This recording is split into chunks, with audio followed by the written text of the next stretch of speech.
Ya, untuk membahas lebih lanjut ya, apa yang kita bisa lakukan di Ya. tengah polusi udara yang lagi parah-parahnya saat Mhm. ini ya, dan kualitas udara kita juga lagi buruk. Kita sudah terhubung dengan Dr. Feni Fitriani Taufik, dokter spesialis paru. Selamat pagi, Dr. Feni. Pagi, Mas Aldi, Mbak Ila ya. Ya, Iya.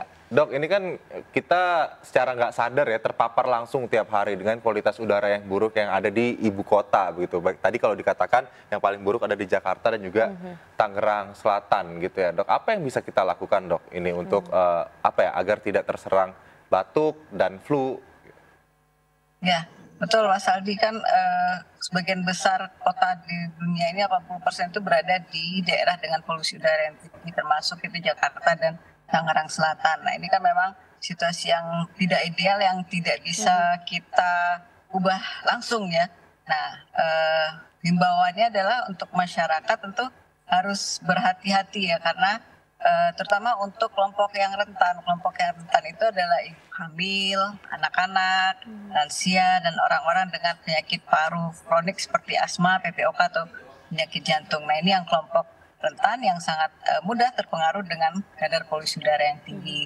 Buat yang punya masalah kesehatan ini harus segera memeriksakan diri ke dokter.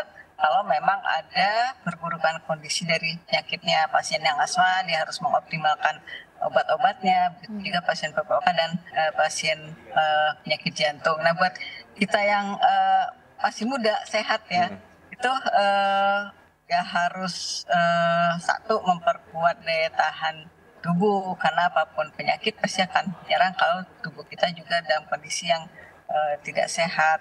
Kemudian kita harus memperhatikan pada saat memang harus keluar rumah, bagaimana kondisi polusi udara dan memakai masker memang salah satu hal yang baik yang bisa kita lakukan. Memakai masker jenis apapun pasti lebih baik daripada tidak menggunakan masker sama sekali. Dan kalau memang harus keluar rumah ya diperhatikan berapa lama kita keluar, bagaimana kondisi di luar, dan kalau memang tidak sangat perlu keluar rumah jangan keluar rumah pada saat polusi udara yang sangat tinggi. Nah satu lagi pencegahannya, artinya karena salah satu sumber polusi udara ini juga dari masyarakat, bakar sampah, menggunakan transportasi. Nah kita juga harus bijaksana dalam pengolahan sampah, menggunakan transportasi umum sebisa mungkin gitu, di area yang tersedia.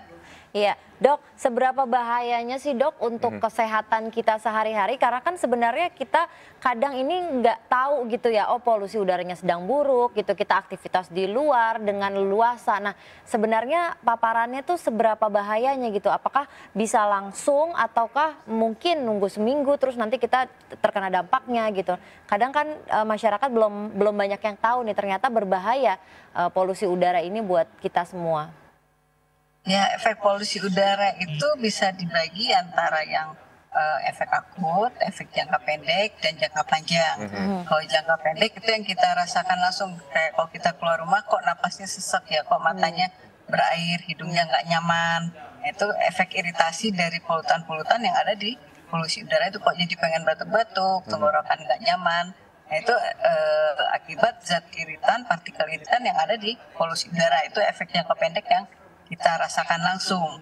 Nah, kalau efek jangka panjang yang biasanya itu disebabkan oleh bahan partikel yang sangat kecil, sering kita sebut tuh particulate matter, yang dia tidak berbau, tidak berasa, tapi bisa masuk ke dalam paru kita, masuk ke sistem aliran darah. Nah, ini yang jangka panjang bisa meningkatkan risiko-risiko penyakit seperti penyakit pernapasan, PPOK, juga meningkatkan risiko penyakit jantung dan stroke. Artinya orang yang lama berada di daerah dengan polusi udara yang tinggi, nah risiko-risiko penyakit tersebut juga akan makin meningkat.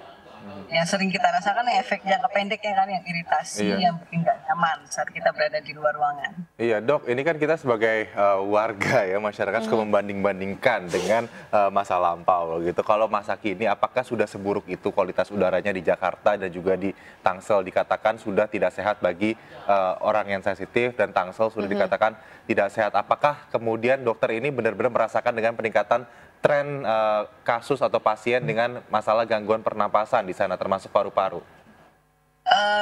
Ya secara langsung maupun tidak langsung, jadi pasien dengan keluhan ISPA jadi makin banyak yang datang, Mas. Pasien yang dengan keluhan asma, asmanya jadi sering kambuh, dan kalau yang dengan keluhan batuk pilek itu jadi butuh waktu yang lebih lama untuk sembuh dari keluhannya. Nah itu kan efek jangka pendek ya, efek akut tadi yang dirasakan langsung. Jadi kalau dari dokter paru kita juga merasakan menemukan pasien-pasien dengan keluhan ISPA itu juga makin banyak yang berdatangan.